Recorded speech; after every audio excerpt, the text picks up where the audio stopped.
이번 주 사건 사고 브리핑입니다. 여전히 화성 연쇄살인 사건은 뜨거운 것 같습니다, 교수님. 이거는 뭐 진행 중인 사건이니까. 네, 자백을 받지 못한 이상 더 정확한 정황 증거라도 하나 둘씩 모아야 되기 때문에 경찰에선 여러 가지 방법들을 쓰고 있는 것 같은데요. 그 중에 하나가 이제 법체면이라는 것이 나왔습니다. 우리 교수님 목격자 있다고 했잖아요. 네, 네. 그 하성균 선배님이 몽타지 그린 거는 저때 말씀드린 것처럼 7차 사건이죠. 네. 안모 씨 사건 때 버스에 탔을 때 버스 기사였던 강 씨, 이제 그분은 뭐 암투병하다 돌아가셨다고 합니다.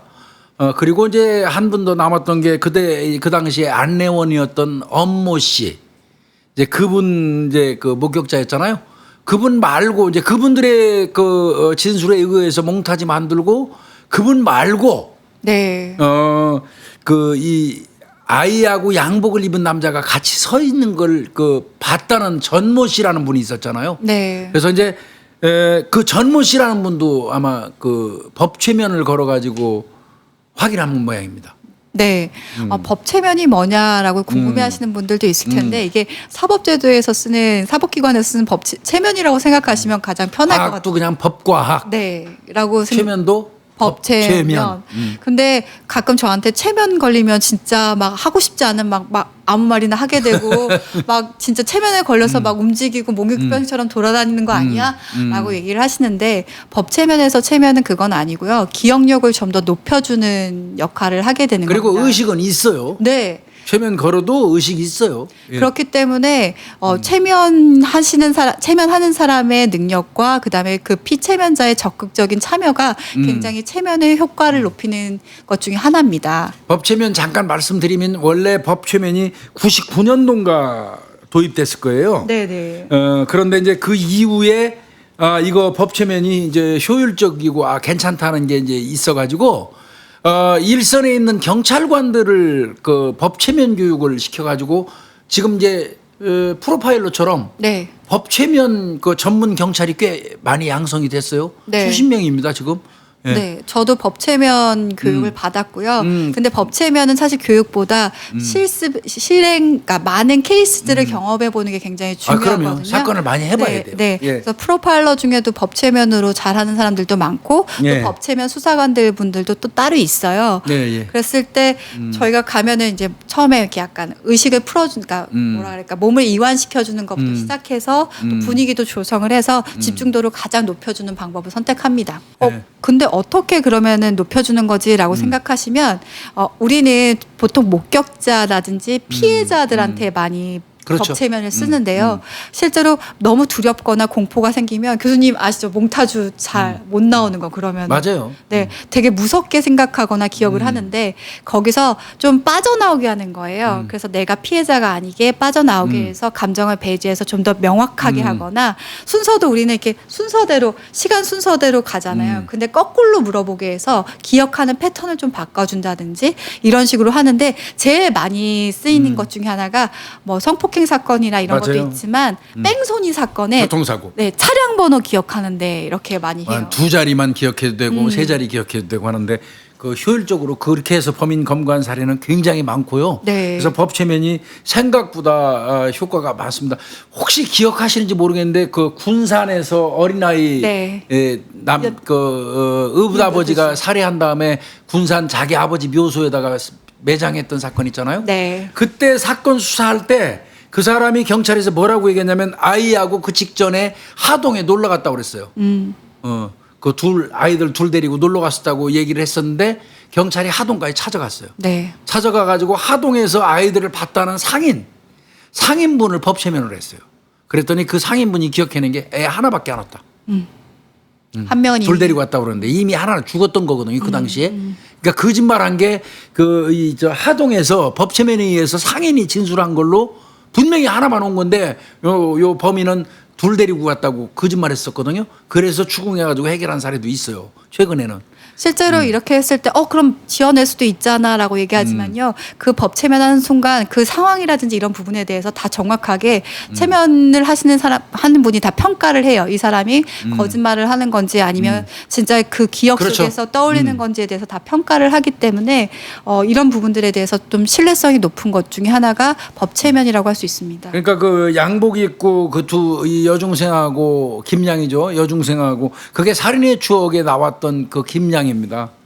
여중생. 네. 살인의 추억 영화에 나왔던 9차 사건. 9차 사건의 네. 김양. 그때 이제 축산업자 이 전모 씨가 트럭 끌고 가다가 봤다는 거 아니에요. 네. 이렇게 있는 거를 둘이 서 있는 거를 그거를 이제 그 법 체면을 했는데 이 전 씨가 본 남성이 한 170cm 정도 키에 짧은 머리하고 갸름한 얼굴 이렇게 진술을 했고요. 그래서 거의 이춘재가 맞는 걸로 이렇게 지금 얘기가 나왔고요. 근데 또 있더라고요. 네. 전 씨 말고도 피해자 김양이 석재 공장에서 떨어진 그 연립주택 앞을 이렇게 지나가는데 어떤 청년이 팔을 막 휘두르면서 뒤쫓아가는 걸 봤다. 그런 사람이 한 분 있더라고요. 그 여성은 정모 씨라고 정 씨예요. 그 당시에 45세래요. 그분이 이제 그걸 봤다고 그래서 그분에 대해서도 찾아가지고 아마 이제 법 체면 하려고 하는 것 같습니다. 네. 네. 한번 기억을 회상시키기 때문에 되게 뚜렷하게 기억이 되기 때문에 나중에 몽타주나 그 사람의 실제 사진을 봤을 때 그것에 대해서 더 명확하고 자신이 확신이 생길 수 있거든요. 왜냐하면 실제로 목격자라든지 처음에 법체면과 전과 후가 좀 다른 게 맞는지 안 맞는지 긴가민가 하세요. 근데 그것을 한 번 더 회상을 시키고 이것도 인지면담, 그러니까 인지력을 좀 높여주는 거거든요. 그랬을 때 본인의 확신도가 되게 달라져요. 그거 이외에도 뭐 4차 사건 때도 그 본 사람이 있다고 해가지고 그분도 아마 찾고 있는 것 같고요. 네. 그래서 이제 아마 15만 쪽을 그 분석하는 과정에서 그 당시에 목격자라고 얘기했던 분들을 전부 찾는 것 같습니다. 네. 그럼 목격자라고 그 당시 했던 분들은 법 체면 안 했잖아요. 그냥 참고인 진술조서만 받아갖고 아마 합철돼 있을 거예요. 그러니까 이제 그걸 다 도출해 갖고 그 당시에 봤다는 목격자들은 전부 찾아내는 것 같아요. 그래서 그분들을 대상으로 해서 법 체면을 해가지고 공통적으로 진술하는 그 어떤 그 범인의 인상착의 얼굴 그거를 전부 도출해 갖고 이제 아마 표를 만들 거예요. 네. 그러려고 지금 기록 속에 목격자라고 했던 분은 한 사람도 빠지지 않고 지금 경찰이 찾고 있는 것 같습니다. 사실 자백 하나면 끝날 수도 있는데라고 생각하실 수 있을 것 같아요. 근데 자백받기가 어렵기 때문에 그렇다면 이것을 증명할 수 있는 모든 자료를 모아야 되는 게 지금 자백하는 전략 외에 또 다른 할 수 있는 다방면적인 것 같아요. 그래서 법체면까지 나오는데 실제로 뭐 한편의 의견에서는 피의자 이춘재에 대해서도 법체면을 할 수 있다 아니면 가능성에 대해서 타진해 보겠다라는 얘기를 하고 있어요. 목격자들을 전부 찾아내갖고 법체면에서 공통점을 찾아내는 건 상당히 의미가 있을 것 같아요. 네. 4차 사건 같은 경우는 제 기억에는 하승균 형사님이 말씀하신 그 내용 같은데요. 버스에서 4차 사건 피해자가 버스에서 내려가지고 걸어갈 때 그 피해자하고 같은 동네에 살았던 그 분이 있었는데 먼저 앞서가고 뒤에 따라오는 줄 알았는데 나중에 보니까 없어졌더라. 뭐 그 얘기했던 분 얘기 같아요. 그렇죠. 그런 것 네, 같아요. 그 얘기 같아요. 네. 이춘재도 교도소에서 신문 보는 거 아시죠, 교수님? 네. 실제로 신문 보고 있답니다. 네, 근데 본인이 돈 주고 시키는 거예요. 네, 네, 팀 여기서 해주는 건 아니고요. 교도소에서 하는 건 아니고 자기가 사비로 이렇게 맞습니다. 하는데 근데 보도 자료 알면 안 되잖아요. 이건 다 오리고 준대요. 네, 그 화성 관련 사건은 다 오려서 그 삭제하고 준다고 하니까 이춘재는 지금 본인의 사건이 어떤 방향으로 흘러가는지 언론을 접해서 알지는 못합니다. 네, 그리고 혼거실에 있다가 지금 이 사건이 판명되고 나서는 독거실에 있어요. 맞아요. 그래서 과거에는 이제 산책을 뭐 한두 시간 정도 할 수 있었는데 최근에는 독거를 옮기면서 산책을 못 하다가 최근에는 혼거방하고 그 독거는 수감자들이 산책할 수 있는 시간대가 달라요. 네. 차등을 해서 줍니다. 네, 그래서 한 2~30분 정도 최근에 산책을 또 다시 시작을 했다고 하는데 되게 밥 잘 먹고요. 잘 자고 그냥 평상시랑 똑같다라고 얘기를 하더라고요. 근데 이춘재가 본인의 사건이 어떻게 돌아가는지 몰라야지 궁금증이 계속 있어가지고 수사관들이 찾아가면 계속 만날 겁니다. 네. 알아내기 위해서. 나에 대해서 어느 정도 알까 하고 궁금해야지 이놈이 계속 그 면담에 응할 거거든요. 네. 그러니까 그거는 교도소에서 물론 경찰하고 다 법무부하고 다 협조해서 하는 걸 거예요. 그래서 궁금증이 내 사건이 어느 정도 수준까지 지금 진행되고 수사가 진행되고 있지 이거를 궁금증이 엄청나게 들게 해줘야 돼요. 이춘재한테. 네. 범인들한테 또 그런 심리가 하나의 어떤 승부같이 그 네. 여겨서 그런 거를 따지는 심리가 꽤 있잖아요. 이게 힘의 원리, 우월의 원리가 이 범죄자들한테 있어요. 범죄자들의 가장 밑에 있는 의식이 뭐였냐면요. 범죄를 하는 이유 중에 하나가 열등감이거든요. 내가 무언가 사회에서 이루지 못했기 때문에 자신들이 통제할 수 있고 힘의 원리를 작용할 수 있기 때문에 범죄를 저지르는 거거든요. 그렇기 때문에 갔을 때 내가 무언가 심리 게임을 하고 내 우위에 서 있는 것에 대해서 굉장히 중요하게 생각했기 때문에 교수님 말대로 정보에 대한 것들 탐색을 분명히 할 거예요. 그게 이제 그 탐색은 현재로서는 수사관이 찾아올 때 수사관들을 통해서 그렇죠. 얘기를 듣는 길밖에는 없지 않겠어요? 네. 그 상태가 계속 유지돼야지 계속 가서 만나고 가능할 거예요. 그죠? 네.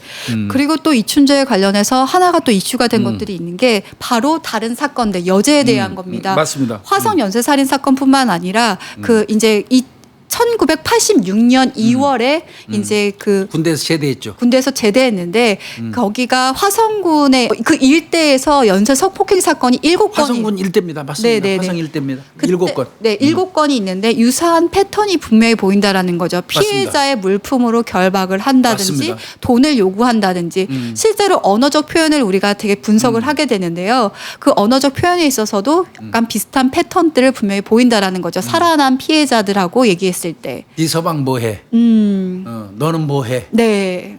그다음에 욕하고 네. 이런 게 본격적으로 살인 사건으로 진입하기 전에 성폭행 사건 7건에서 공이 도출된다는 거예요. 그다음에 피해자들 스타킹 그다음에 뭐 속옷 같은 걸로 묶는 거 결박하는 방법도 같고 또 심지어 뭐 한두 명의 피해자는 팬티를 얼굴에 뒤집어 씌우는 건 똑같았던 것 같습니다. 그렇다면 미제 사건 7건의 성폭행도 이춘재의 개연성이 높다고 보여지는 거죠. 네, 더욱이 그 전에는 그런 사건들이 없었다라는 거죠. 맞습니다. 근데 이춘재가 제대했던 86년 2월부터 화성 사건이 발생하기 전 86년 9월. 네, 그러니까 7월까지가 사실 연쇄 성폭행 사건들이 7건이 있었다라고 얘기를 하기 때문에 거의 한 달에 한 건 꼴이에요. 네, 이 사건에 대해서도 아마 목격자라 그러니까 피해자분들에 대해서 아마 확인을 좀 더 하지 않을까라는 생각도 분명히 하게 돼요. 이건 이제 우리 오늘 제가 처음 말씀드리는 건데 그 사건 화서역 사건 전에 수원시 세류동 쪽에서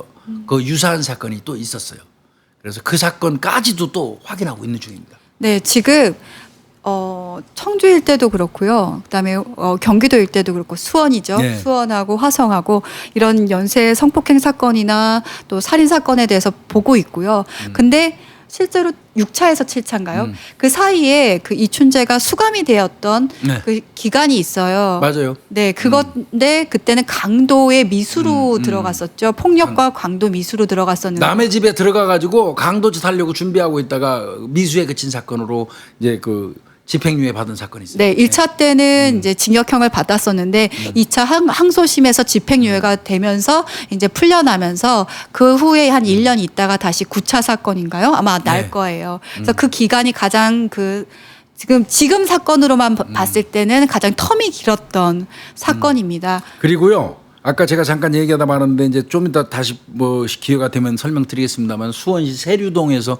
새로 지금 하나 도출된 사건. 네, 아까 얘기하셨죠. 9살 먹은 아이가 그 당시에 목 졸리고 그 봤던 사람이 이 사람 맞다고 지금 얘기하고 있는 건데 조만간 아마 언론에 나올 걸로 보이는데요. 네. 그때 머리가 짧았다고 그러는데 왜 머리가 짧았는지 계산해 보니까 그때는 그 군복무 중이었어요. 휴가 나와서 범행한 걸로 보여요. 그래서 휴가 기간을 지금 그 기록이 남아 있는지 여부를 아마 수사본부에서 또 확인할 겁니다. 아마 지금 어마어마한 사건들이 지금 다 지금 하나둘씩 나오고 있잖아요. 저는 그래서 수사하신 분들이 어떻게든 자백을 좀 받아냈으면 좋겠다라는 생각을 많이 해요. 공은경 주임이 하죠. 네. 우리 저 김윤희 프로파일러보다 1기수 아래죠. 네, 근데 후배죠. 네, 후배긴 한데 진짜 똑똑해요. 그리고 잘해요. 우리 김윤희 프로파일러보다 똑똑해요? 네, 진짜 그건, 아니, 네. 내가 똑똑하다 그러면 바보 되는 거니까 뭐 당연히 그렇게 아니, 대답하겠지만 정말 그 저랑 대학원도 같이 해서 같이 공부를 했었는데 똑소리 나고요. 정말 자기 일에 무엇보다 열정적인 사람이에요. 그래서 저는 어쨌든 나왔잖아요. 근데 그 친구는 계속 하면서 팀장 자리 가고 열심히 정말 하는 친구라서 정말 받아냈으면 좋겠고, 사실 프로파일러의 한 사람이었. 프로파일러 출신으로 한 사람으로서 정말 큰 일을 해내주셨으면 좋겠다는 기대감도 있어요. 근데 저는 조금 조언을 하나 하자면 교대로 해야 됩니다. 네, 네. 프로파일러만 들어가가지고 계속 추궁하는 거 효율적이지 않아요. 네. 그 어떤 어느 정도 촉이 있고 머리가 반짝반짝하는 수사관도 가야 됩니다. 네. 형사도 가서 형사의 눈깔도 보여줄 필요는 있어요. 네. 그러니까 그리고 사실은 어떻게 보면 자기가 다른 감정을 형성하게 할 수 있는, 어떻게 보면 몇 명이 조금 더 들어갔기 때문에 또 한쪽으로 치우치고 자기가 얘기할 수 있는 대상을 터주는 거, 오히려 이렇게 하는 것도 좀 나을 것 같아요. 교란 작전이라고 해야 되나? 그러니까, 여러 명이 들어가면 더 얘기하고 싶어지는 사람이 있잖아요. 형사도 좀 그 촉이 있고 감이 있고, 무엇보다도 제일 제가 중요하게 생각하는 건 기록을 눈깔 빠지대로 읽어야 돼요. 아, 네. 기록을 완벽하게 그 처음부터까지 계속 본 그 형사, 좀 부지런한 형사가 어느 정도의 촉을 가지고 와서 1차 한번 속된 말로 한번 빠개고 들어가는 것도 좋고요. 그다음에 치고 빠진 다음에 또 프로파일러 들어가서 또 한번 만지는 것도 좋고요. 그래서 사실은 어디를 공격할 때는요, 빈틈을 찾기 위해서는 여러 사람이 노력을 해야 돼요. 네. 타진해봐야 되잖아요. 여기저기 찔러봐야 되잖아요. 근데 저는 너무 많은 사람은 안 들어갔으면 좋겠어요. 그거는 아니죠. 근데 아마 수사진들이 그 부분에 대해서 신경 쓰면서 할 것 같다는 생각이 들고요. 제가 원하는 건 정말 자백을 받아냈다라는 기사 한 줄이 꼭 떴으면 좋겠습니다. 근데 하여튼 경찰이 지금 그 수사를 계속 진행하고 목격자 찾고 법 제면하고 여러 가지 하는 이유가요, 그 사람이 최악의 경우 입을 딱 그 봉하고 있는 경우라도 범인으로 특정하는데 하자가 없도록 하기 위해서 작업하는 거예요, 지금. 맞습니다. 개미처럼 물어다 나르는 거거든요. 그러니까 결국은 이춘재가 오리발을 완전히 내밀고 본인은 자백을 안 할지 몰라도 모든 대한민국 국민들이 그 경찰에서 해온 그 모든 이 산물을 전체적으로 갖다 내놓고 이래서 이 사람이 범인 맞습니다 하고 했을 때 누구도 이의를 제기하지 않을 정도만 된다면 그거는 성공한 거거든요. 그러기 전에 이춘재가 자백을 했으면 좋겠다는 생각이 들어서 여러 가지 면으로 좀 이춘재를 좀 압박했으면 좋겠어요. DNA의 정확도라는 걸 확실히 좀 교육을 시키고 인식시키고. 실제로 이거는 진짜 시간 싸움이거든요. 예, 다 시간, 예. 어느 쪽에서든 지치게 되어 있어요. 근데 내가 생각할 때는 이건 공소시효 이제 어차피 끝났고 이 수사하는 것도 시간이 필요가 없잖아요. 네. 예? 예, 혼자 본인은 대립해야 되고 여기는 전체 국가기관이 붙어가지고 모든 사람들이 붙는다면 시간이 오래 가서 지치는 사람은 그쪽이에요. 네. 그래서 언젠가 정말 그 기사가 딱 뜨기를 바랍니다. 그리고 계속 화선 사건도요, 뭔가 더 새로운 소식이 있으면 꼭 전해드리도록 하겠습니다. 그래요. 예. 네. 수고하셨습니다. 고맙습니다.